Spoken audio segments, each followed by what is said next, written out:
los implantes de seno, de lo que sea, y los piden. Y ¿Te ha tocado a ti? Sí, que lo soliciten, sí.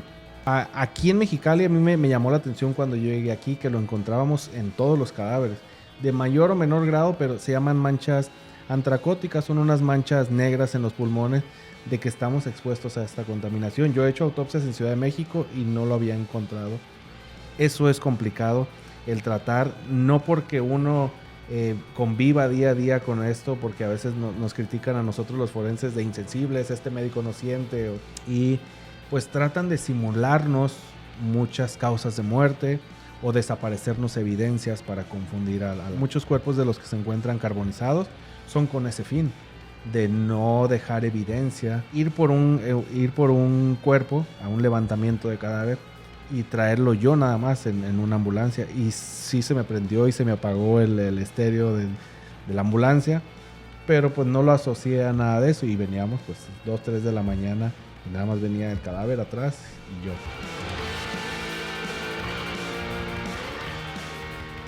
La primera y la única vez, espero, que yo he visto una autopsia, a lo mejor no en vivo y a todo color, pero sí sin ninguna restricción, fue por culpa de César, que eres médico forense, y que en algún momento coincidimos en un curso de capacitación para medios de comunicación y reporteros, y el curso implicaba ver como tal una autopsia. Qué fuerte, ese es el trabajo de todos los días de los médicos forenses. Ese es el trabajo, sí, efectivamente, de un médico forense. Esta es una especialidad médica. Primero hay que ser médico general. Estudiamos, como todos los médicos, una licenciatura, dependiendo la escuela en la que se estudie, 5 o 7 años, dependiendo la escuela, y luego hay que hacer una especialidad que depende de dónde se estudie también, son 3 o 4 años. Pero es una especialidad, así como hay pediatría, ginecobstetricia, traumatología. No es de las más populares porque efectivamente todos estudiando medicina se quieren ir por las comunes, pediatría, gineco, ahorita las cirugías plásticas, estéticas, pero yo me decidí por lo forense. ¿Cómo? ¿Cómo alguien, o en tu caso, César, cómo decides y por qué el área de la medicina forense, que a lo mejor para los médicos puede ser un área, pues sí, una de las especialidades, pero para quienes no tenemos nada que ver con la salud o con estas áreas, sigue siendo una profesión que le tenemos como cierto, respeto, pero también como cierto sigilio trabajan con la muerte todos los días. Sí. Y se tiene mucho ese pensamiento también, Erika, porque el médico forense es un sinónimo de médico legista también. Igual la medicina forense es un sinónimo de medicina legal. Nosotros en realidad somos el vínculo entre el derecho y la medicina. Eso es lo que hace el médico forense. Y todos asociamos a forense muertos. Y no es así. Nosotros aportamos mucho en las ciencias médico-legales, pero somos auxiliares de los jueces, de ministerios públicos. Yo me atrevería a decir que la mayor parte del trabajo de un médico forense, de un médico legista, es con vivos, ¿sí? Hacemos dictámenes de lesiones en personas que tienen alguna riña, algún detenido, revisar detenidos, exámenes toxicológicos, ginecológicos, proctológicos, protocolos de Estambul buscando tortura. Es una pequeña parte lo de las autopsias, pero efectivamente todo el mundo al oír médico forense se asocia inmediato. Y yo caí por rebote a la medicina forense. No era mi primera elección al yo estudiar medicina. Yo vengo de familia de médicos internistas. Mi papá y tíos son médicos internistas, y cuando les dije que en un principio iba yo por medicina del deporte, los médicos que trabajan con equipos de fútbol, de deportivos. Ya tenía una beca para estudiar en Cuba y resulta que pues iba a tener un bebé y me cambió totalmente los planes. Yo ya necesitaba generar ingresos económicos a la casa. Y pues me decido, tenía conocidos en ese entonces en alguna procuraduría en Michoacán, y se me da la oportunidad de entrar primero como perito criminalista. Estos que van a la escena, los que recaban muestras, los que pues, trabajan toda la escena, pero yo ya con conocimientos médicos. Entonces era para mí muy útil el llegar a una escena del crimen, investigar si era un lugar de los hechos o lugar del hallazgo, identificar datas de muerte, cómo identificar cuánto tiempo tenía de haber fallecido un cadáver, y le daba continuidad porque ingresaba al servicio médico forense con en ese entonces los médicos legistas o forenses, y me quedaba la autopsia, aunque yo todavía no estaba titulado. Seguí mi formación y posteriormente se me dio la oportunidad, ya estando trabajando para una procuraduría, de hacer la especialidad en el Instituto Politécnico Nacional. Hay 2 escuelas reconocidas a nivel nacional en las que se puede estudiar medicina forense. Una es la UNAM y otra es el Politécnico Nacional. Son las reconocidas. Lamentablemente esto está muy centralizado. ¿No hay más en No hay México? más. Lamentablemente con ese grado de especialidad sí hay más, pero la verdad no tienen la misma calidad. Okay. ¿Sí? Y son muy pocas las oportunidades. Anualmente están saliendo 15, 20 médicos forenses.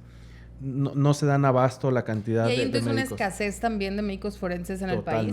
Totalmente. Trabajamos aproximadamente en todos los CEMEFOS del país, sabemos como 2,000, pero de esos 2,000 médicos, el 90-85% son médicos generales, habilitados como médicos forenses o legistas. Un pequeño porcentaje nada más cuentan con la especialidad. La especialidad como tal. Sí. ¿Y aquí se puede ver?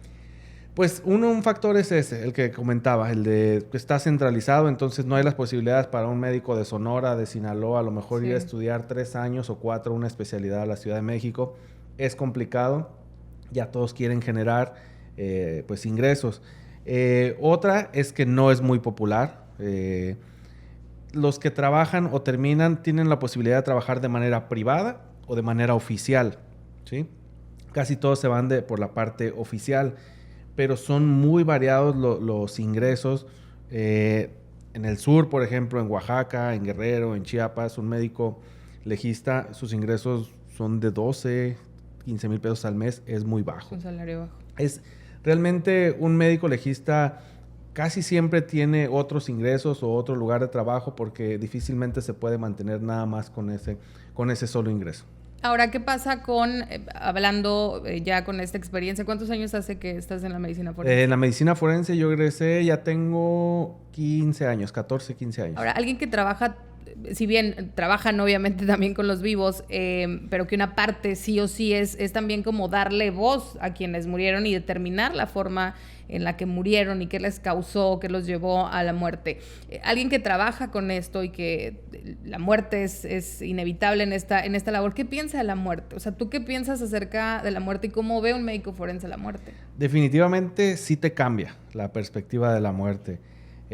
Tomas mucho más precauciones en muchas cosas. Todos los días efectivamente estás en contacto con la muerte. Algo que a mí me cambió mucho fue ver y hacer autopsias de niños, ¿sí? Lamentablemente no a todos nos gusta, a todos les sacamos la vuelta. La mayor parte de los médicos que trabajamos pues tenemos hijos o tenemos algún familiar y no es bonito llegar a hacer una autopsia de un niño, sobre todo cuando es víctima de violencia familiar, de maltrato. Es cuando no es grato hacer autopsias, pero ahí hay que sacarle la vuelta a esto, como mencionabas. Nosotros de alguna manera metafórica, pues nada más somos el vínculo, la manera de que hable ese cadáver y de darle voz ante el juez, decirle qué le pasó, hace cuánto tiempo le pasó, cómo le pasó, o sea, todos esos detalles que el cadáver no puede expresar por sí mismo, nosotros somos ese vínculo. Hay que pues leer todo lo que nos está diciendo el cadáver. Hay quienes sí tienen médicos que hacen sus rituales, se concentran, quieren estar solos. Hay quienes hablan con el cadáver. Yo conozco muchos colegas que le hablan, dime qué te pasó. O sea, hay de todo. ¿Tienes algún ritual a la hora de hacer? Sí me gusta enterarme previamente del caso. O sea, tener toda la información que pueda obtener, sobre todo del lugar del hallazgo, de las condiciones en las que fue encontrada. No me involucro tanto en el entorno como tal que pudiera ser a lo mejor familiar, pero sí de las condiciones y ya voy haciendo yo mis hipótesis. Antes de incluso ver el cadáver, llego, sí me gusta pues que esté sola la sala, en silencio, y algo en lo que yo soy muy estricto es en el respeto al cadáver. Esa persona, pues a veces hacemos autopsias de desconocidos o de conocidos, pero todos tienen familia, ¿sí? Y el guardar ese respeto al cadáver es básico para mí. y de ahí parte el que podamos obtener los resultados que obtenemos, desde hacer todo el protocolo como debe de ser, pero siempre guardando el respeto. ¿Hay algún tipo, digo, obviamente el tema de los niños siempre es muy sensible para todos, evidentemente también la medicina forense, pero hay alguna particularidad, por ejemplo, cuando les toca una muerte por un accidente trágico, que es obviamente una muerte inesperada, o una muerte por un suicidio? ¿Hay particularidades, digámoslo así? Pues sí, hay lesiones que son compatibles con tal o cual causa. En un atropellado generalmente tiene pues, su lesión particular, una fractura en las piernas del momento del impacto del vehículo. Un atropellado siempre va a traer muchos raspones en grandes dimensiones por el arrastre que se da del impulso que le proyecta el vehículo a la persona. Un ahorcamiento, pues siempre vamos a encontrar una lesión muy característica en el cuello. En las lesiones por proyectil de arma de fuego, pues hay que determinar cuándo es una entrada, cuándo es una salida, cuándo puede ser un disparo por una escopeta. Entonces, todo eso es lo que le toca al médico forense oficial. Hace rato hablábamos de cuando trabaja también como de manera privada. Puede ser contratado de manera privada un médico forense para dictaminar en algún caso, contratado por abogados. O también está la parte de muertes naturales.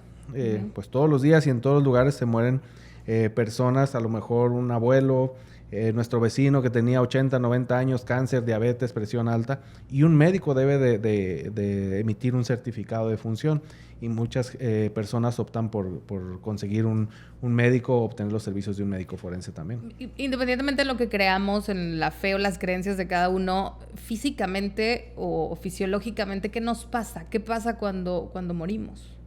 Bueno, la muerte en los libros de medicina legal se considera nada más como el fin de la vida.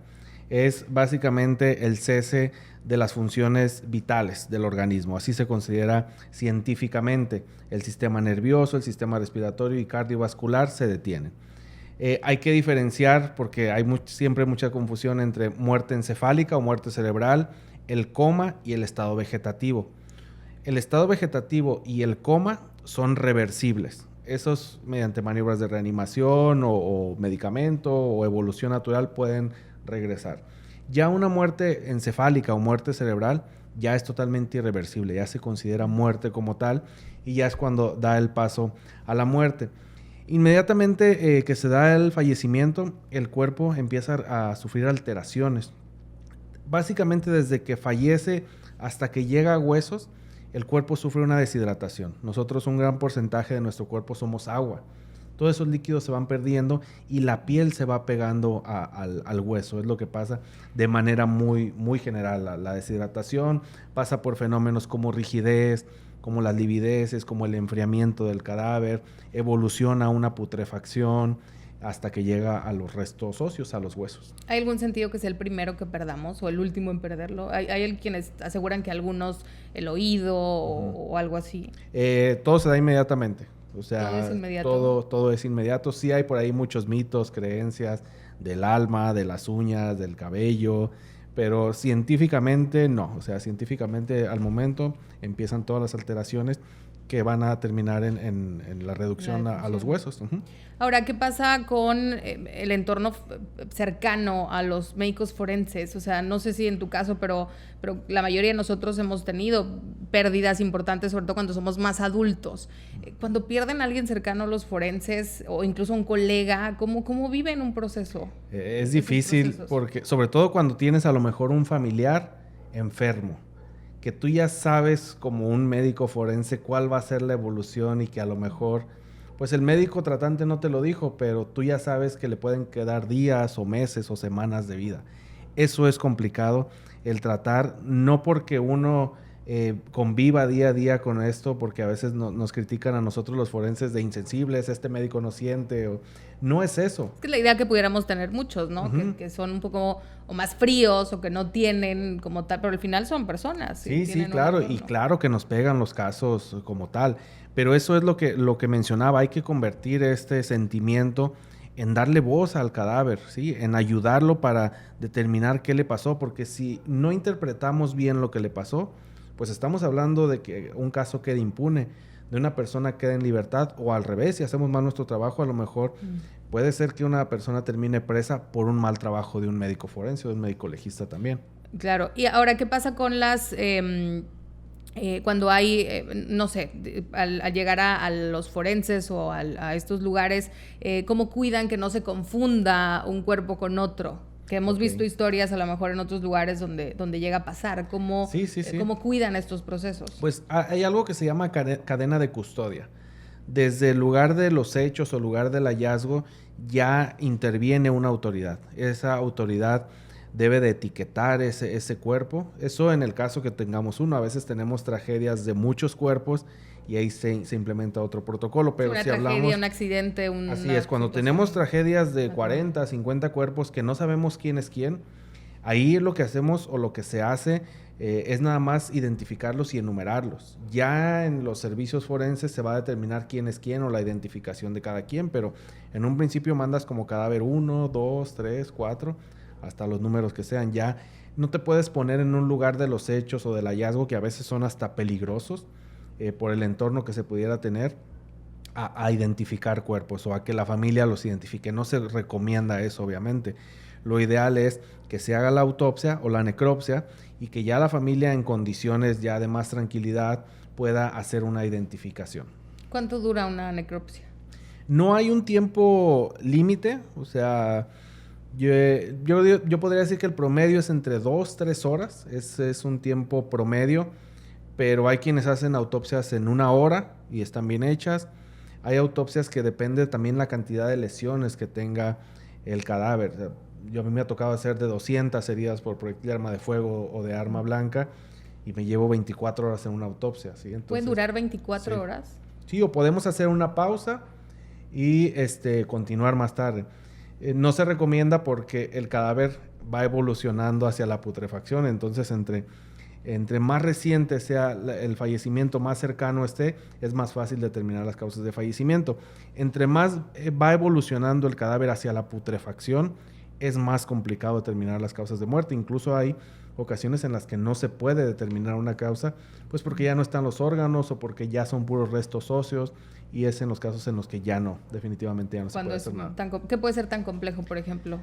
Tan complejo, ¿una autopsia complicada? El calor nos desaparece todos los órganos. Cuando evoluciona y los órganos, en esto que decía de que se deshidratan, pues un corazón de 350 gramos lo vamos a encontrar de 100 gramos, unos pulmones de medio kilo, que normalmente pesan eso, lo vamos a encontrar con 100 gramos, entonces ya no es ideal. ¿Reducen? Se van reduciendo, van colapsando, se van desinflando. El cerebro en promedio pesa 1 kilo 100, 1 kilo 200 y se hace totalmente agua. Entra en un periodo de liquefacción y yo no puedo decir si tenía una hemorragia intracraniana, si tenía una hemorragia cerebral, una meningitis. Ya el cerebro no me va a ser útil, entonces no podemos inventar causas de muerte y es cuando muchas de las causas quedan como indeterminadas porque no hay elementos anatómicos o científicos para demostrar una causa de muerte. De acuerdo. Ahora, César, me ha tocado platicar acerca de tu trabajo previo a lo que haces hoy en la función pública y te ha tocado trabajar en otras entidades y en algún momento, recuerdo que lo platicabas en una plática, en una conversación, te ha tocado participar en algunas autopsias, si bien no completo o de lleno bajo tu responsabilidad, que han sido casos muy mediáticos y muy polémicos hasta cierto punto y que de fondo pues obviamente hay una tragedia. El caso Paulette, ¿te tocó participar de algún modo en ese caso? Sí, fue más que yo realizar una autopsia, fue una opinión técnico-médica. ¿Dónde trabajabas en esa época? En ese entonces trabajaba yo en Michoacán y se solicitó la intervención. Ese evento fue en el Estado de México. Se solicitó por ahí opiniones médicas de varios lugares, no solo de Michoacán, y mi intervención nada más médico-legal fue en relación al estómago. El estómago, las características del alimento que tenía y una opinión en cuanto a, de acuerdo a las características del alimento que tenía, cuánto tiempo tenía de haber comido la niña Paulette. Y si era compatible, ahí era ya más cuestión de la investigación, compatible con las versiones ahí de los papás y las versiones que se tenían. En base a lo declarado, digamos, ustedes tenían que confirmar que fuera tal. Así es. Sí, nada más. Fue una opinión técnico-médica. Efectivamente, fue un caso muy mediático a nivel nacional. ¿Sabían ustedes qué caso era? ¿Les dijeron de qué caso era? Sí, ya era un caso que iba muy avanzado. Ya se tenían causas de muerte, ya se había hecho la necropsia. Eran únicamente opiniones Incluso fue opiniones en base a constancias. O sea, constancias es cuando a mí nada más me proporcionan expedientes, fotografías, radiografías, estudios médicos. Yo no tuve como tal contacto con el cadáver en esa ocasión, por eso es que yo no hice la autopsia. ¿Y les tomó cuánto tiempo, por ejemplo? La opinión técnico-médica, pues esa 2 semanas, 3 semanas, no recuerdo exactamente, pero no fue mucho. Y así hay muchos casos que pues nos tocan porque en la práctica diaria forense, pues uno no elige a quién hacer las autopsias. Generalmente hay un rol en cada una de las ciudades o de los servicios forenses y conforme van llegando es como le va tocando al médico. No elegimos, a veces hay niños, a veces mujeres, los feminicidios que lamentablemente se dan también, hombres, accidentes automovilísticos, que es de lo más común, dependiendo, porque hay también muchos, dependiendo la zona geográfica en la que se trabaje en el país, hay causas de muerte. Por ejemplo, en el sur hay dengue, en Sinaloa, para acá, para Baja California, hay tuberculosis, encontramos los pulmones con relativa contaminación, con rasgos de contaminación para acá, para el norte. Es algo muy particular de cada zona. Así es, sí hay particularidades en cada una de las zonas y obviamente pues la violencia, que eso todos los forenses que trabajan de manera oficial, pues son lo que les toca ver, lo que nos toca ver. Nos toca ver homicidios, suicidios y accidentes. Esas son todos los que por rigor se les debe de hacer una autopsia legal. ¿Y es común o muy frecuente encontrarse esos rasgos de contaminación en los pulmones? En la gente que muere, por ejemplo, en una ciudad como Mexicali, que tiene altos niveles de contaminación. ¿Hay algún rasgo que sí encuentran ahí? Aquí en Mexicali a mí me llamó la atención cuando yo llegué aquí, que lo encontrábamos en todos los cadáveres, de mayor o menor grado, pero se llaman manchas antracóticas, son unas manchas negras en los pulmones de que estamos expuestos a esta contaminación. Yo he hecho autopsias en Ciudad de México y no lo había encontrado de esta magnitud que lo encuentro aquí. Sí, que no son personas que murieron precisamente por eso, por otra causa, sí. Y al hacer este examen se observa. Sí, y no son como tal porque efectivamente, qué bueno que lo aclaras, Erika, no se mueren de eso, porque realmente no los mata, pero sí es un hallazgo al momento de la autopsia y se describe como tal. Todos estén expuestos al humo, a no humo, a fumadores, no fumadores, simplemente por el estar en contacto aquí con la contaminación. ¿Y es algo que no habías visto en otra parte? No me había tocado. No me había tocado tanta tuberculosis, también como aquí en Mexicali, en Baja California. ¿Qué otras particularidades? Pues yo creo que son de las que rickettsiosis también no me había tocado. Yo venía de Michoacán con muchas autopsias por heridas por proyectil de arma de fuego que cuando yo llegué en Mexicali pues no eran tan frecuentes, pero hacíamos muchas por proyectiles de arma de fuego y de gruesos calibres. Ya me tocó una época muy violenta, me tocaron eventos de granadazos también. Yo ya estaba en Michoacán cuando se da el primer atentado contra población civil en un grito de independencia en Morelia. Y pues fue alarmante para todos, fue un atentado ya contra la población. ¿Cuántas personas recibieron en esa ocasión? Fueron muchos lesionados, muchas amputaciones, fallecidos, no recuerdo, entre 3 y 7, no recuerdo exactamente. Y fue precisamente por eso, por la amputación, el sangrado que tuvieron en las piernas. Unos fallecieron en el lugar y otros en los hospitales. Si una persona al fallecer pierde extremidades, reúnen, digamos, no sé si sea la palabra correcta, pero los restos los identifican. Sí. Y también pueden llegar con marcapasos, con prótesis y todo. Se hace mención en el dictamen de necropsia y se le informa a la familia. Muchas familias deciden solicitar el marcapasos de su familiar, la prótesis de una pierna, los implantes de seno, de lo que sea. Y los piden y se les tiene que dar porque es algo pues que ¿Pueden pedir los implantes? Pueden pedirlos, sí. Y ya es decisión de la familia. ¿Y con qué fin podría ser? Ahí sí ya es decisión totalmente de la familia. Algunos son reutilizables, algunos. Aunque haya fallecido la persona. Que haya fallecido, sí, pues el implante pues... Sí, bueno, es algo ajeno al cuerpo, pero... Nosotros lo consideramos igual. ¿Te ha tocado a ti? Sí, que lo soliciten, sí. ¿Y cómo lo entregan? O sea, ¿lo entregan tal cual? Se entrega tal cual, obviamente en una bolsa de residuos biológicos, se lava totalmente y se le entrega a la familia. Han pedido también, es frecuente que soliciten prótesis, porque esas son muy caras, hay de material muy, muy caro y lo solicita la familia. Es un porcentaje muy pequeño que realmente solicita, casi todos prefieren pues que ya el cadáver se lleve lo que traía puesto, pero sí pasa. Sí, pues. ¿Y qué hay, qué otros casos? ¿Te ha tocado otros casos que sean muy mediáticos, que a lo mejor tú te enteras que ocurrió un hecho y dices seguramente en las próximas horas llegará o me va a tocar de alguna forma emitir alguna opinión? Pues muchos de artistas en Michoacán. Me tocó de un cantante que lamentablemente falleció también por proyectiles de arma de fuego. Y en Baja California también opiniones. Me ha tocado en los Estados Unidos, me ha tocado ir a juicios en los Estados Unidos. Ahorita que estoy trabajando en un servicio forense que está en frontera, es común que casos repercutan en ambos países. Entonces, una persona que falleció allá y que lo encontraron de este lado y tocó hacer la autopsia de este lado, pero el delito se cometió en los Estados Unidos. Me ha tocado ir a varias audiencias en Riverside, en San Bernardino, y pues la medicina forense es universal, así como se trabaja aquí en México, pues también es reconocido en los Estados Unidos, y eso me ha tocado ver en los Estados Unidos. Reconocen mucho el trabajo del mexicano, porque el trabajo forense de un mexicano lo hace pues a la mexicana, con lo que tiene a su alcance. No es como trabajan ellos, que ellos tienen todos los recursos y que desde que llega un cadáver pasa por un como especie de tomógrafo y ya les da un panorama total de todas las lesiones que trae, el peso, la talla.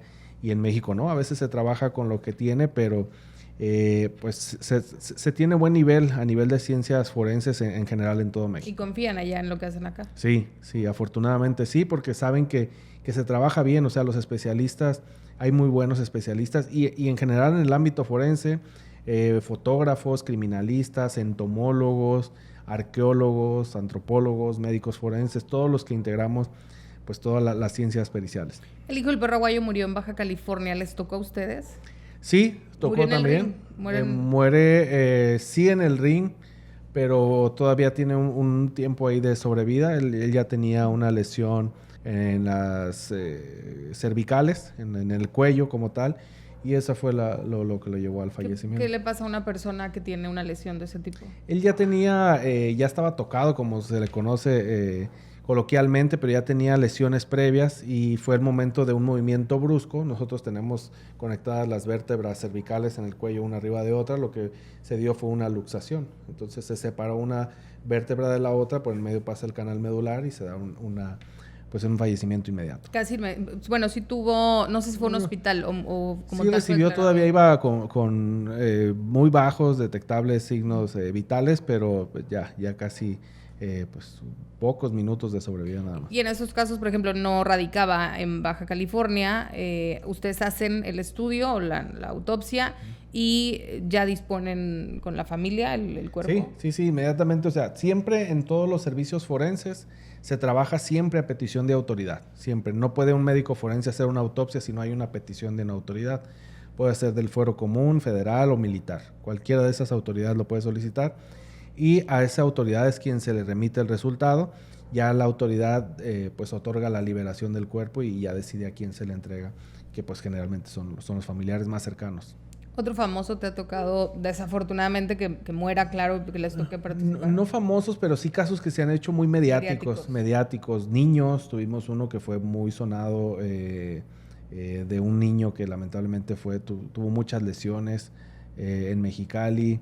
Hemos tenido de mujeres también un caso muy mediático de una mujer que nos llegó sin órganos también, en un caso en Mexicali.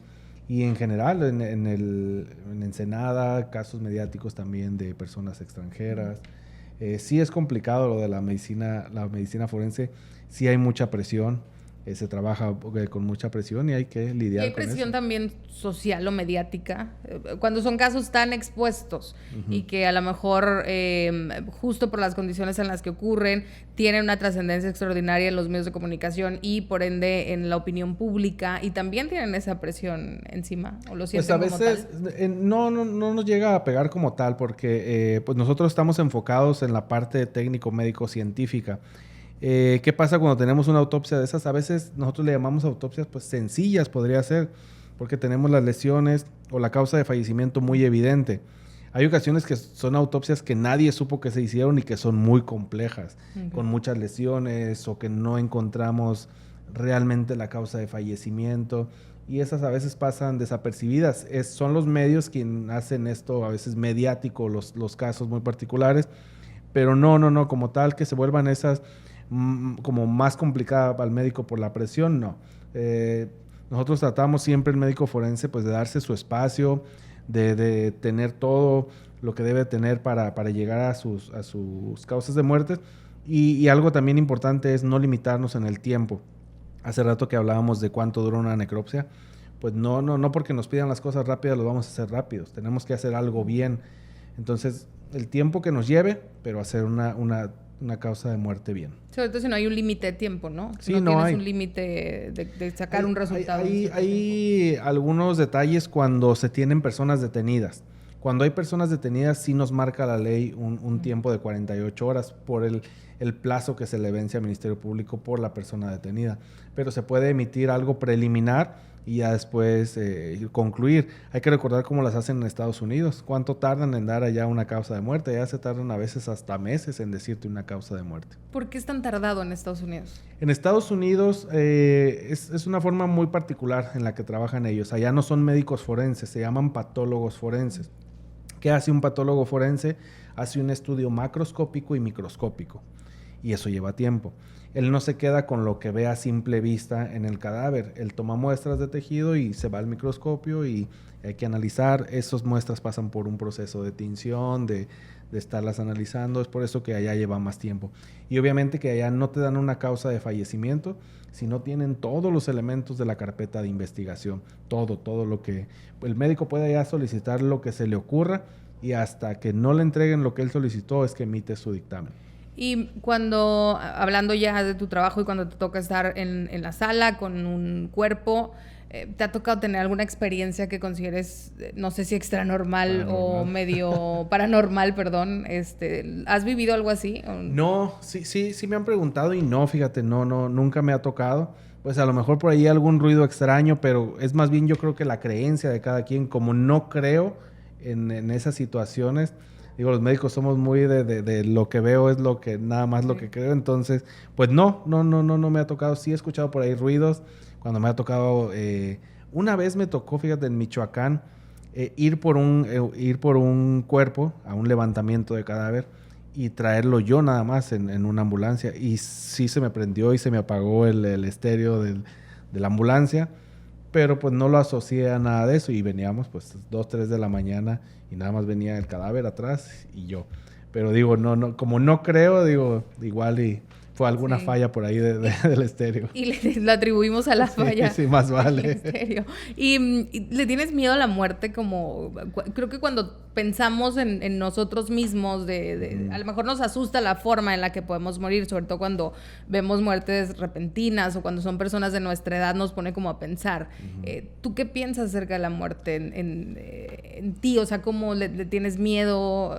Obviamente... Le tienes todos los días de alguna forma convives. Tengo miedo o tenemos miedo a muertes violentas. Eso es lo que nos asusta. Sí, yo creo que sí. Corte de la vida abrupto por accidente automovilístico, porque cuando tenemos muertes repentinas, en medicina legal hay muertes repentinas y muertes súbitas. Las muertes súbitas son las que se dan de manera inesperada, no necesariamente violenta, en una persona sintomática. El clásico deportista que estaba haciendo ejercicio y ¡pum!, se murió muy joven. Esa es una muerte súbita. Muerte repentina es cuando ya sabemos que esta persona tenía un padecimiento. Yo creo que todos quisiéramos una muerte repentina, que pues ya tenías una enfermedad, 80, 90 años, hipertenso, diabético, cáncer si tú quieres, pero te da una oportunidad de este proceso, de despedirte de tu familia, de hacerse todos a la idea como culturalmente lo tenemos en México, porque en México tenemos esa cultura de la muerte. Es algo muy particular que no lo tienen en ningún otro país. Estos rituales del fallecimiento es muy increíble. Yo soy de Michoacán. Allá todos es uno saben. De los lugares donde más arraigado está esta celebración. Sí, la Noche de Muertos allá en ¿Cómo Janitzio. lo celebran? ¿Literal sacan restos? No. Se hacen los rituales en las tumbas. Van y depositan sus ofrendas los familiares. Y toda la noche están las ofrendas. Es una noche previa de los difuntos de los bebés y luego la de la de los adultos, pero es toda una cuestión cultural que se lleva allá en Michoacán y conocida mundialmente. Pero históricamente en México tenemos esta cultura de reírnos de la muerte, ¿no? Posterior. La celebramos, la vestimos, sí. Le hacemos una ofrenda. Así es, ¿no? Pero se lo hacemos, si te fijas, a muertes de familiares generalmente que no murieron de manera violenta, ¿sí? A un familiar que fallece de manera violenta es difícil y distinto el trance de la familia ante esto. Hay unos que entran en negación, en un estado de violencia, de tristeza, depresión. Hay que tener un acompañamiento distinto en las muertes violentas. Es lo que yo como médico forense sí le sacaría la vuelta, obviamente, a una muerte. Que todos anhelamos trágica, una muerte tranquila. Sí, todos dicen, por ejemplo, también nunca quemado, qué feo morir quemado, qué feo morir ahogado. Y realmente no son de las causas de muerte que a lo mejor pudieran tener más agonía, como se le conoce, ¿sí? Hay otras que pueden tener más agonía, no sé, un choque hipovolémico cuando te estás desangrando o con muchas lesiones. Todas son distintas. ¿Qué te encuentras cuando hay un cuerpo, o el cuerpo de una persona que fallece en un incendio, por ejemplo? Está por completo carbonizado. ¿Qué pueden hacer ustedes con ahí eso? Hay que tener mucho cuidado en esos casos porque podemos tener un cuerpo carbonizado. Y no necesariamente quiere decir, porque el hallazgo fue un cuerpo carbonizado, pero no necesariamente ese cuerpo falleció a consecuencia de la carbonización. Puede ser que le dispararon antes y luego incendiaron la casa, ¿sí? ¿Cómo determinar que esta persona falleció por los disparos o por la intoxicación? Algo muy básico a nosotros hacer la autopsia de una persona de estas es revisar la tráquea. Hacemos una incisión en esta parte de aquí, revisamos el cuello por dentro y muy básico, si una persona está muerta ya y está en esas instalaciones o en ese lugar expuesto al humo, pues no está inhalando el humo, ¿sí? Si está en vida, o sea, si estaba con vida y estuvo inhalando, lo vamos a encontrar restos de hollín, como quemado toda la tráquea y el esófago. Esa es una manera de determinar fácilmente si falleció por una cosa o por la otra. Es el mismo caso en los ahogados. Cuando encuentran un cadáver en líquidos o en alberca o en río o canal, hay que revisar el estómago. Si esta persona realmente falleció por ahogamiento, esa persona tragó agua y el estómago va a tener agua de las características del lugar donde estaba. Si lo mataron de otra cosa y aventaron o depositaron el cadáver en un medio líquido o en estas condiciones, pues no entra agua al estómago. Entonces, son aspectos para ustedes sencillos, quizá, ¿no? Sí, para el médico forense. Todas esas cosas es las que hay que ver porque cada vez nos la ponen más difícil a los médicos forenses, pues el crimen, estos programas de ciencias forenses que están muy de auge en todos los lugares y pues tratan de simularnos muchas causas de muerte o desaparecernos evidencias para confundir a las ¿Eso causas. sí lo notan? Sí pasa. ¿Los criminales? Sí pasa mucho. Muchos cuerpos de los que se encuentran carbonizados son con ese fin, de no dejar evidencia, de que no sea identificado, borrar las huellas, ya no se pueden identificar físicamente. También en muchos lugares del país, los ácidos que los convierten en ácido, que los disuelven en ácido los cuerpos, los machacan, los desaparecen, los entierran. Todo eso es complicar el trabajo médico forense. Y sí, claro, borrar cualquier evidencia. Ahora, hay como una, no sé si falsa creencia de una persona cuando se entera que un familiar fallece en una condición trágica, ¿cómo se identifica? ¿Cuál es realmente la forma en que se identifica un cadáver? Porque a lo mejor lo hemos visto en películas, en series, que es tal cual que destapan a la persona y es la escena más trágica que creo que cualquiera nos podemos imaginar. ¿Es así realmente cuando un familiar identifica a un ser querido en un servicio mucho médico? Depende de qué servicio forense, ¿sí? Porque no se trabaja las ciencias forenses igual en todo el país. Incluso la dependencia orgánicamente de dónde dependen los servicios forenses, a fiscalías, a Secretaría de Salud, a poderes judiciales, a instituto, todos trabajan de manera distinta. Pero sí, yo creo que en esa parte estamos todos en la misma generalidad de que se muestra primero una fotografía. No es tal cual, porque lo que hemos visto es literal una gaveta, pero es lo que nos han vendido en las televisiones, ¿no? Sí.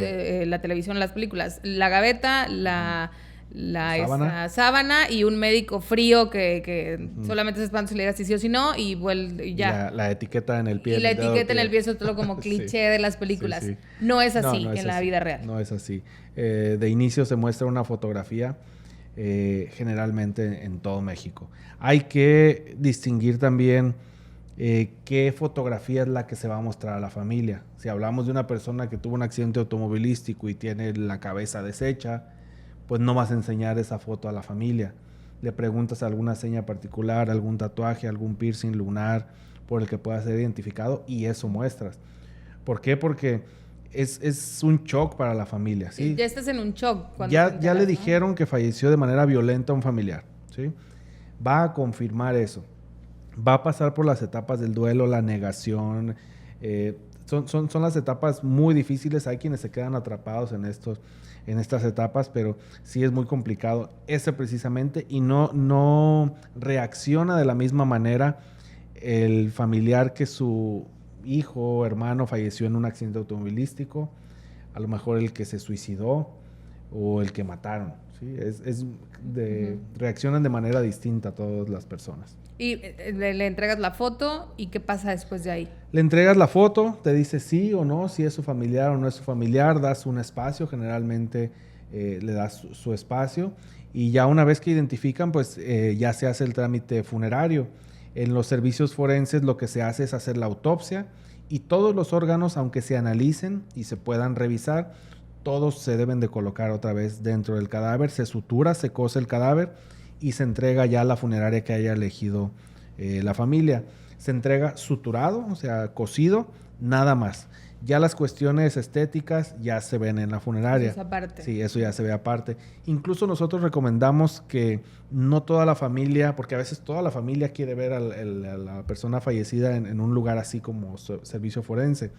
Y no es lo ideal por cómo llegan. Pues es muy complicado ver lo que nosotros vemos. Lo ideal es que ya en una funeraria en donde pasó por un proceso, donde lo vistieron, lo maquillaron, pues ya puedan verlo toda la familia. No sé si puede ser más fácil, pero sigue siendo un hecho trágico. ¿Te ha tocado, no sé si en ese momento en la función que haces, pero antes, ser tú el portador de esa noticia? De avisar, de confirmarle a una mamá, por ejemplo, que su hijo murió o su esposo o alguna situación así. Sí. Y es más triste cuando son personas que tienen a lo mejor mucho tiempo desaparecidas y confirmarle a esa familia, a esa madre que sí es su hijo y que su hijo falleció de estas lesiones, o en las mujeres que sí tenía huellas de violencia sexual.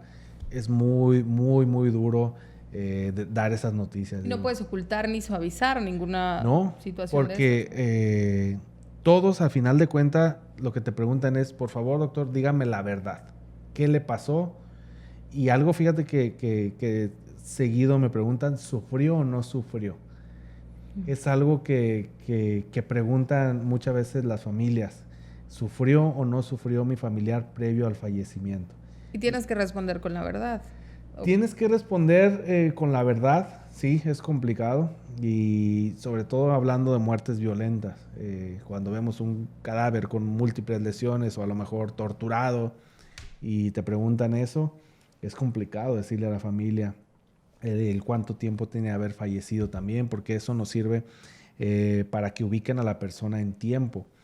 El médico debe de decir cuánto tiempo tiene de haber fallecido la persona y eso pues ubica a la persona en tiempo para una investigación judicial.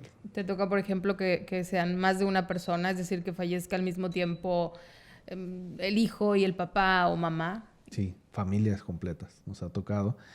Y más trágico todavía. O a veces el entorno familiar. A mí no me gusta enterarme mucho del entorno familiar porque eso a veces sí hace que te marcas como esa... Sí, yo sí. Hay médicos que sí les gusta más envolverse con la familia. Yo no. Yo soy del trato directo, sí puede ser, pero me ayuda a ser más objetivo, creo yo, en mi trabajo. El no involucrarme tanto en eso, sino verlo tal cual la parte científica. A veces ya posterior a si avanza el proceso judicial, sí me entero de pues que sentenciaron o que fue cárcel o no cárcel, pero ya me entero mucho después del proceso, porque el trabajo del forense no queda nada más en la autopsia. Si este proceso legal avanza, tienes que ir a defender ante el juez y ante la defensa, y ahí es donde realmente te cuestionan también expertos de otros lugares lo que hiciste, y tú vas a defender exactamente lo que hiciste. ¿Tratas de algún modo de reconfortar? ¿O hay alguna forma no es la función, obviamente, pues su función es otra, pero al momento en el que llegas, por ejemplo, con una mamá, o sea, no me quiero imaginar cómo alguien se repone de perder a un hijo, ¿no? Siendo las mamás como son con todos, con nosotros, con sus hijos, sus hijas, de alguna forma tratas de hacerlo más ligero, lo que no se puede aligerar, porque no puedes decirle que no sufrió cuando quizás sí hubo un sufrimiento. Sí, a veces no te voy a decir que no, sí he dicho 2, 3 mentiras piadosas piadosas, entre comillas, de no sufrió, porque en ese momento también eso es lo que quiere escuchar el familiar. Hablo de casos muy particulares. Si es un caso médico legal, a lo mejor pues te están diciendo que digas tal cual es. Pero en las ocasiones en las que puedes suavizar un poco el tema, sí ayuda. Sí ayuda porque esa persona que está hablando contigo como médico forense o legista se va a quedar con esas palabras toda su vida. Y esas las va a recordar y las va a replicar con los demás familiares. El médico forense, el médico me dijo que se murió de esto y le hicieron esto y hace tanto tiempo, todo eso lo va a replicar. Generalmente yo cuando hago eso trato de hablar con 2 familiares para que pues no sea como el soporte. Así es, sí, porque de verdad que es de lo más complicado, y luego también es complicado la parte de ir a defender esto ante el juez. Siempre y cuando no comprometa lo ocurrido, ¿no? O sea, que no comprometa el caso legal, pues tratar de... Sí, más la parte sentimental o de alivio hacia el familiar, eso es lo que se busca, no tanto desviar alguna atención de lo médico legal que pasó. ¿Tu familia qué te dice, César? No sé, cuando llegas a tu casa, por ejemplo, tu familia, tu esposa, o te preguntan cómo te fue, ¿platicas de lo que viste en el día o te lo guardas? Sí platico. Yo en lo particular sí soy muy encerrado en lo mío, y lo que yo veo aquí, pues aquí se quedó, pero es complicado a veces en la práctica forense separarte de esto. Son casos pues muy fuertes y sí de alguna manera ves distinto la muerte.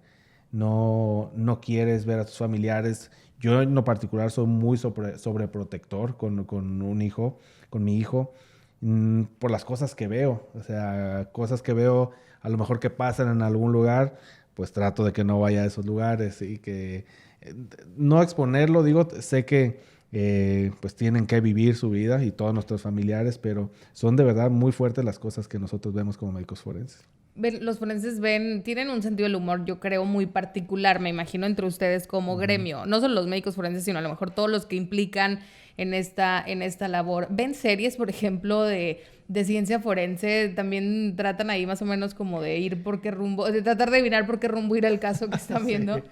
Yo en lo particular, la verdad, yo creo que un 80-90% de las series es mucha la ficción. La verdad, nada tienen que ver con la realidad, con lo que nosotros hacemos día a día. Sí me gustan las de casos reales, que realmente pasaron y cómo evolucionó la investigación o la autopsia, no sé, casos mediáticos, Paco Stanley, la Mataviejitas, todos esos casos en los que realmente sucedieron. Sí me gusta analizarlos y por qué no opinar como médico, tener debates con médicos, colegas forenses o legistas de aquí y de otras partes del país. Pero ya estas series, la Bones, CSI, todas estas series gringas, la verdad, nos venden una realidad que no es lo que vivimos en realidad.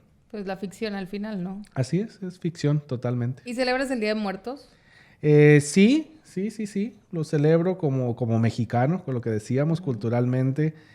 No soy tanto de los rituales del altar y todo, pero sí respeto, sí se recuerdan los familiares fallecidos, y con respeto igual.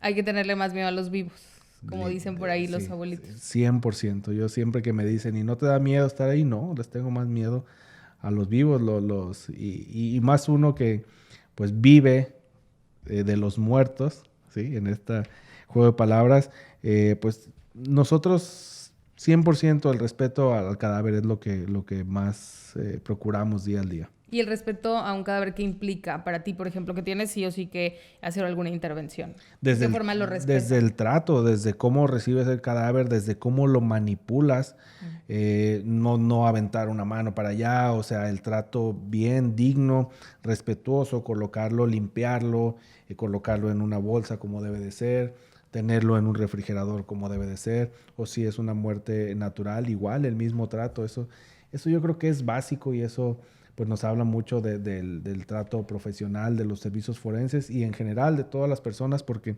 en los cadáveres también intervienen funerarias, intervienen muchos actores, ¿sí? Alrededor del cadáver y todos ellos pues deben de comportarse de la misma manera. ¿Bromean con la muerte ustedes, los forenses? Sí hay un humor ácido, pero no público. Sí hay un humor interno particular del médico forense en cuanto a las autopsias. La gente bromea mucho con el forense, de tú qué vas a saber si tú ni curas o ni atiendes, pero no, o sea, se les olvida que también aparte antes de ser forenses, pues somos médicos. Pero sí, yo, por ejemplo, muchos amigos me hacen burla de que pues nosotros no curamos, que para qué nos van a consultar a nosotros una gripa o algo, si van a terminar a lo mejor en un servicio forense con nosotros. De acuerdo. César, gracias por esta conversación. No, al contrario, Erika, muchas gracias por la invitación. No, gracias y nuestro respeto eterno a los médicos forenses, que hoy sabemos que también atienden el tema Vivos. con los vivos. Muchas gracias.